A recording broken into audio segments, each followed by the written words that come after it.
Graça e paz, queridos. Vocês estão bem?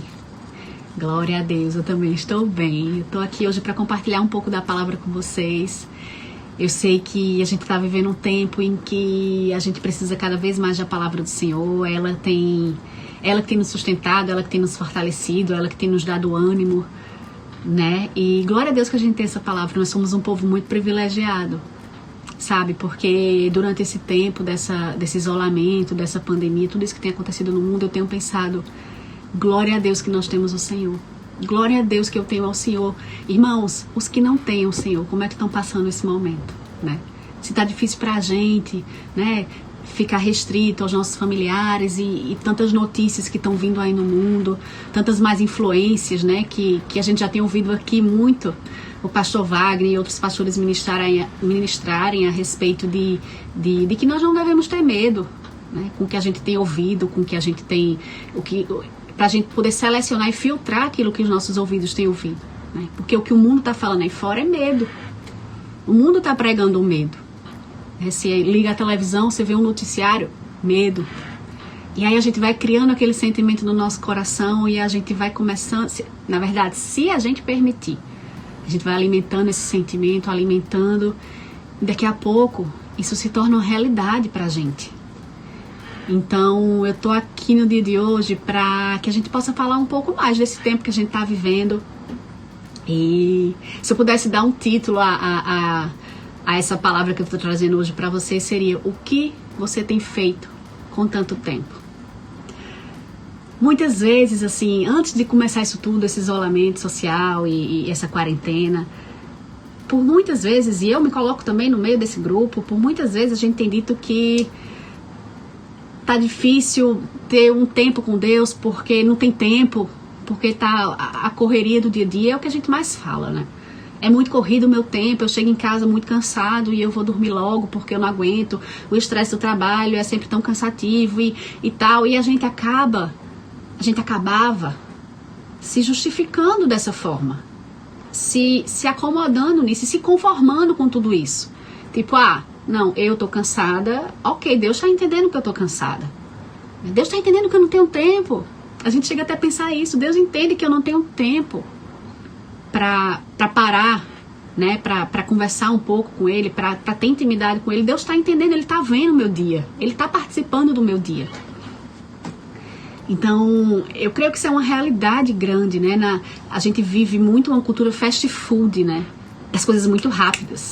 A gente faz uma coisa, a gente come muito rápido, a gente trabalha muito rápido, a gente tem muitas tarefas, a gente tem muitos afazeres e é tudo muito rápido. A gente vive nessa cultura de tudo muito rápido.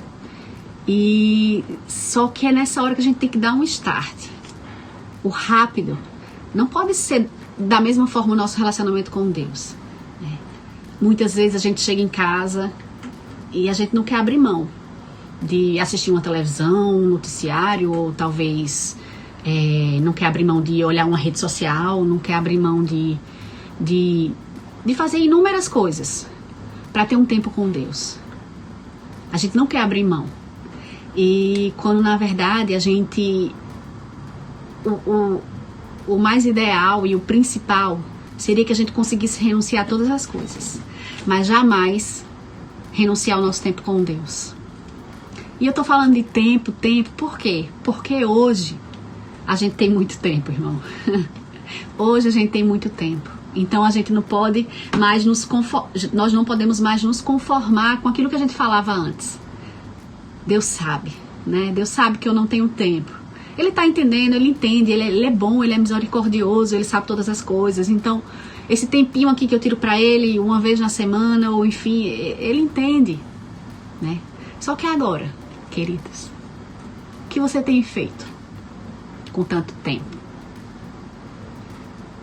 É um questionamento que eu sei que também eu sou ministrada em primeiro lugar, né? A gente é ministrado aqui, eu sei que essa palavra ela é ministrada primeiramente ao meu coração, e isso traz uma reflexão muito grande, né? E me remete muito à passagem lá de Pedro, de Pedro não, que Pedro estava, né, no momento, na passagem que Jesus ele foi orar, ele estava para ser entregue, para ser crucificado, e ele se afasta um pouco, né, se retira para orar, tem um tempo para orar.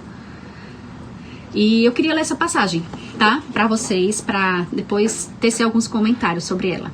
Diz assim, lá em Mateus 26, 36, que diz assim: Então Jesus foi com seus discípulos para um lugar chamado Getsemane e lhes disse: Sente-se aqui enquanto vou ali orar. Levando consigo Pedro e os 2 filhos de Zebedeu. Começou a entristecer-se e a angustiar-se. Disse-lhes então: A minha alma está profundamente triste, numa tristeza mortal. Fiquem aqui e vigiem comigo. Indo um pouco mais adiante, prostrou-se com o rosto em terra e orou: Meu pai, se for possível, afasta de mim este cálice. Contudo, não seja como eu quero, mas sim como tu queres. Depois voltou aos seus discípulos e os encontrou dormindo.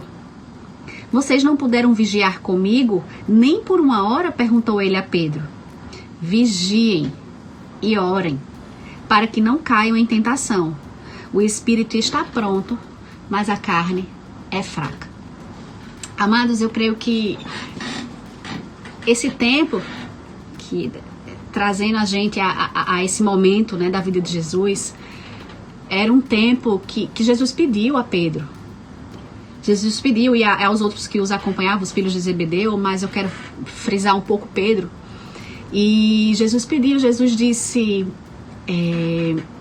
fica aqui, vigia, ora, enquanto eu tô ali também orando e intercedendo, né?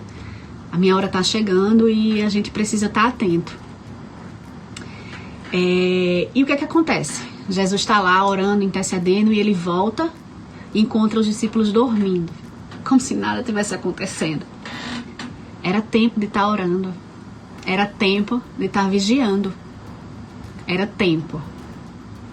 E eu acredito que muitas coisas deixaram de ser ministradas na vida de Pedro naquele momento. Tanto que logo em seguida, Pedro veio a negar Jesus 3 vezes. Talvez, quem sabe, se Pedro tivesse com o espírito sensível, tivesse atentado à voz do Senhor Jesus e em orar, em interceder, em vigiar, ele estaria atento às coisas do céu e atento ao Espírito de Deus, sensível ao Espírito de Deus. Se ele tivesse cumprido aquilo que Jesus falou, o tempo de orar e de vigiar. E eu me remeti um pouco a essa passagem porque ela fala muito ao nosso respeito nos dias de hoje, né? A gente tá com tanto tempo. E é nessa comunhão com Deus que a gente tem respostas, que a gente tem instruções, que a gente tem orientações e direções nas nossas vidas. Então eu queria te despertar nesse momento. Não há tempo mais de desculpas de que você não tem tempo, de que nós não temos tempo. Eu vou me incluir também nisso. Não é tempo de estar jogando mais esse tipo de argumento para o Senhor. Porque parece que tudo acontece, né, por um propósito. E esse é o momento da gente investir mais, da gente buscar mais e nos revestirmos com o Senhor. Eu sei que Deus, Ele não desistiu de você, eu sei que Deus não desistiu de mim. E Deus está no meio disso tudo. Sabe, muitos têm atravessado isso de forma tão desesperadora porque tem familiares que estão doentes. Mas sabe, você tem essa palavra.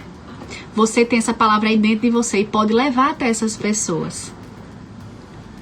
A gente sabe que doença não é para a vida da gente, porque Jesus já levou na cruz as enfermidades.